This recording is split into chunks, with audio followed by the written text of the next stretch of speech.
ഇന്നും വന്നിട്ടുള്ളതൊരു 4 മണി പലഹാരത്തിൻ്റെ റെസിപ്പിയുമായിട്ടാണ്. നമുക്ക് എല്ലാവർക്കും ഈവനിങ് സ്നാക്കായിട്ട് കഴിക്കാൻ ഇഷ്ടമുള്ള നെയ്യപ്പത്തിൻ്റെ റെസിപ്പി. ട്രഡീഷണൽ ആയിട്ടുള്ള റെസിപ്പിയല്ല, കുറച്ച് ഡിഫറെൻ്റ് ആണ്. നല്ല സോഫ്റ്റ് ആയിട്ടുള്ള ഒരു നെയ്യപ്പത്തിൻ്റെ റെസിപ്പിയാണ് ഇത്തവണ കാണിക്കുന്നത്. അപ്പോൾ ഇത്രയും സോഫ്റ്റ് ആയിട്ട് എങ്ങനെ നമുക്ക് നെയ്യപ്പം ഉണ്ടാക്കിയെടുക്കാമെന്ന് കണ്ടു നോക്കാം. നമ്മൾ നെയ്യപ്പം ഉണ്ടാക്കാൻ വേണ്ടിയിട്ട് എടുത്തിട്ടുള്ളത് നുറുക്ക് ഗോതമ്പാണ്. സാധാരണ നമുക്കറിയാം പച്ചരിയാണ് എടുക്കാറുള്ളതെന്ന്. അപ്പം ഇവിടെ നുറുക്ക് ഗോതമ്പ് യൂസ് ചെയ്തിട്ടാണ് ഈ നെയ്യപ്പം ഉണ്ടാക്കുന്നത്. 2 ഗ്ലാസ് നുറുക്ക് ഗോതമ്പ് നല്ല പോലെ കഴുകി വൃത്തിയാക്കി എടുത്തതാണിത്. ഇത് നമുക്കിനി ഒന്ന് സോക്ക് ചെയ്ത് വെക്കണം. ഒരു 2 മണിക്കൂർ നേരം സോക്ക് ചെയ്ത് വെച്ചാൽ മതി. അപ്പോൾ അതിനായിട്ട് വെള്ളം ഒഴിച്ച് നമുക്ക് സോക്ക് ചെയ്ത് വെക്കാം. 2 മണിക്കൂർ കഴിഞ്ഞിട്ടുണ്ട്. ഇനി നമുക്ക് ഈ ഗോതമ്പ് അരച്ചെടുക്കുകയാണ് വേണ്ടത്. പക്ഷേ അതിൻ്റെ മുന്നേ നമുക്കൊരു ചെറിയ പണിയുണ്ട്. ശർക്കര ഉരുക്കിയെടുക്കാനുണ്ട്. 4 പീസ് ശർക്കരയാണ് എടുത്തിട്ടുള്ളത്. അത് നമുക്കൊന്ന് ഉരുക്കിയെടുക്കാം. അതിനായി 1.5 ഗ്ലാസ് വെള്ളം ഒഴിച്ച് നമുക്ക് നല്ലപോലെ ഒന്ന് തിളപ്പിച്ച് ഉരുക്കിയെടുക്കാം. ശർക്കരപ്പാനി ഇവിടെ റെഡി ആയിട്ടുണ്ട്. ഇനി നമുക്കിത് യൂസ് ചെയ്യുന്നതിൻ്റെ മുന്നേ ഒന്ന് അരിച്ചെടുക്കണം. അപ്പോൾ ഇതൊന്ന് മാറ്റി വെക്കാം. ഇനി മറ്റൊരു കാര്യം ചെയ്യാനുള്ളത്, നമുക്ക് കുറച്ച് തേങ്ങാക്കൊത്തെടുത്ത് വറുത്തെടുക്കാനാണുള്ളത്. ഗീയിൽ വറുത്തെടുക്കുകയാണ് ചെയ്യുന്നത്. 1.5 ടേബിൾ സ്പൂൺ ഗീയിലേക്ക് നമുക്ക് തേങ്ങാക്കൊത്ത് നല്ലപോലെ ഒന്ന് വറുത്തെടുക്കാം. തേങ്ങാക്കൊത്തൊരു ബ്രൗൺ കളർ ആവുന്ന സമയത്ത് നമുക്കത് കോരി മാറ്റാം.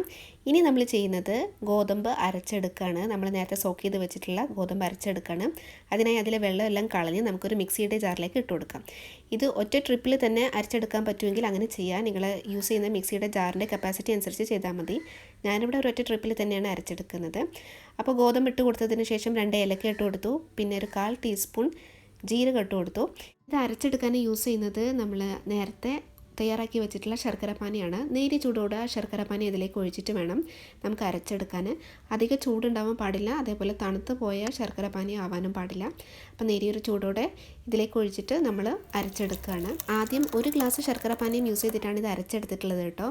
ഇനി നമുക്ക് ഇതിൻ്റെ മധുരം അതേപോലെ തിക്നെസ് എല്ലാം നോക്കിയിട്ട് ബാക്കി ശർക്കരപ്പാനി ആഡ് ചെയ്യാം. ഇതിൽ കുറച്ച് മധുരത്തിൻ്റെ കുറവുണ്ട്. അപ്പം നമ്മൾ ബാക്കിയുള്ള ശർക്കരപ്പാനിയും ഒരു 1/2 ഗ്ലാസ് ശർക്കരപ്പാനിയും കൂടി ഇതിലേക്ക് ഒഴിച്ചു കൊടുക്കുന്നുണ്ട്. ഇനി നമുക്ക് ഇതിൻ്റെ തിക്നെസ് റെഡിയാക്കാണ് വേണ്ടത്. അപ്പോൾ ആദ്യം നമുക്ക് ഈ ശർക്കരപ്പാനിയും ഇതിലേക്ക് നല്ലപോലെ ഒന്ന് മിക്സ് ചെയ്ത് കൊടുക്കാം. അതിനുശേഷം നമ്മളിതിലേക്ക് ആഡ് ചെയ്യുന്നത് റവയാണ്. 1/2 ഗ്ലാസ് റവയാണ് ഇതിലേക്ക് ആഡ് ചെയ്യുന്നത്. ഈ റവ നമ്മൾ വറുത്തിട്ടൊന്നുമില്ല, നോർമലായിട്ടുള്ള റവയാണ്. അത് ഇതിലേക്ക് 1/2 ഗ്ലാസ്സാണ് ആഡ് ചെയ്തിട്ടുള്ളത്. ഇനി ഇത് നമുക്ക് ഇതിലേക്ക് മിക്സ് ചെയ്ത് കൊടുക്കാം.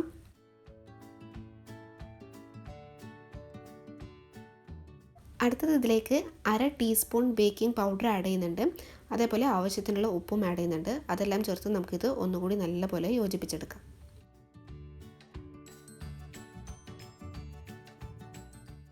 ഇത് നല്ലപോലെ യോജിപ്പിച്ചെടുത്തതിന് ശേഷം നെക്സ്റ്റ് നമ്മൾ ആഡ് ചെയ്യുന്നത് കരിഞ്ജീരകമാണ്.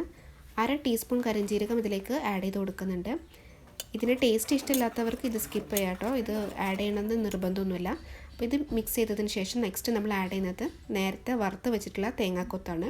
അപ്പോൾ തേങ്ങാക്കൊത്ത് ആഡ് ചെയ്തതിൻ്റെ കൂടെ നമ്മൾ വറുക്കാൻ യൂസ് ചെയ്തിട്ടുള്ള നെയ്യും ഇതിലേക്ക് കുറേശ്ശെ ആഡ് ചെയ്ത് കൊടുക്കുന്നുണ്ട്. അതും നമുക്കിതിൽ നല്ലപോലെ ഒന്ന് മിക്സ് ചെയ്ത് കൊടുക്കാം.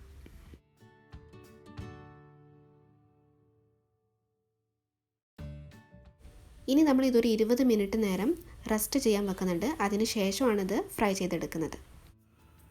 അപ്പോൾ ഇതാ 20 മിനിറ്റിന് ശേഷം നമ്മൾ മാവ് ഇവിടെ പെർഫെക്റ്റ് ആയിട്ട് റെഡി ആയിട്ടുണ്ട്. തിക്നെസ് എല്ലാം പ്രോപ്പറായിട്ട് കിട്ടിയിട്ടുണ്ട്.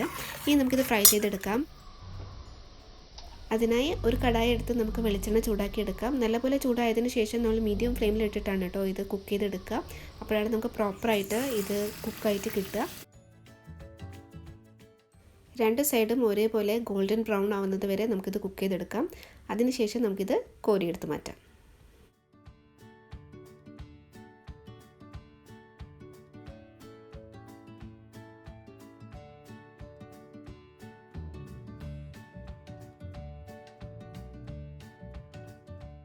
അപ്പോൾ ഇതാ നമ്മുടെ നുറുക്ക് ഗോതമ്പ്, നല്ല സോഫ്റ്റ് ആയിട്ടുള്ള നുറുക്ക് ഗോതമ്പിൻ്റെ നെയ്യപ്പം പെർഫെക്റ്റ് ആയിട്ട് റെഡി ആയിട്ടുണ്ട്.